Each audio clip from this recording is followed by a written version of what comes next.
அவர் Dhanush sir. எனக்கு எனக்கு அவர் ரொம்ப பிடிக்கும். எனக்கு பயங்கரமான நடிகர் அவர்.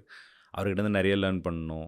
அவர்கிட்டருந்து நெறைய விஷயங்கள் கத்துக்கணும் அப்படிங்கிறது வந்து ஆசை. நடிகனா இப்படிலாம் சூஸ் பண்ணணும். இப்படி தான்ப்பா கேரக்டர்ஸ் சூஸ் பண்ணணும்.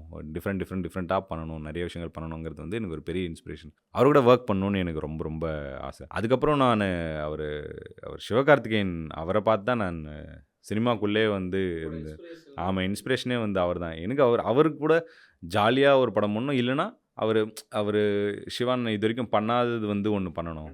அப்படின்னு சொல்லிட்டு எனக்கு ஒரு ஆசை. ஒரு ஒரு கேங்ஸ்டர் ஃபிலிம் அவர வச்சு பண்ணணும். அவர் இன்னும் அந்த மாதிரிலாம் பண்ணலல்ல.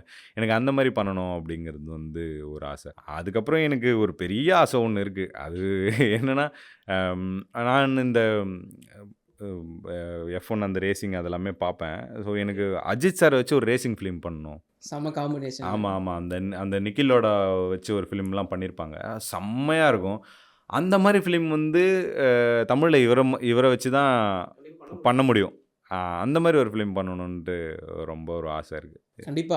அந்த மாரியான ஒரு ஸ்கிரிப்ட்ட ரெடி பண்ணிட்டு அவர்கிட்ட அப்ரோச் பண்ணீங்கன்னா, கண்டிப்பா ஓகே சொல்லுவாருன்னு நெனைக்கிறேன். ஏன்னா, அவருக்கு புடிச்ச ஒரு விஷயம், அவருக்கு புடிச்ச படமாவும் வந்து நிக்க போகுது அப்டின்னா, கண்டிப்பா ஓகே தான். பட் அதுல நெறைய விஷயங்கள் இருக்கு. நீங்க அவங்கள மாரி ஆட்கள் கிட்ட நீங்க வந்து அந்த ரேசிங் சம்மந்தமான ஸ்கிரிப்ட் நீங்க கொண்டு போறீங்கன்னா, நீங்க வந்து பயங்கர ஷார்ப்பா இருக்கணும். எல்லா விஷயமும் நீங்க கரெக்ட்டா பயங்கரமா தெரிஞ்சிருக்கணும். அது ஒரு பெரிய ஃபீல்டு அது. சும்மா இல்ல. அவர் பல வருஷமா அதுக்குள்ள இருந்து வராரு. நீங்க வைக்கிற ஸ்க்ரீன் பிளேலேருந்து, இதுலேருந்து எல்லாமே அதுல அந்த இதுக்குள்ள இருக்கு.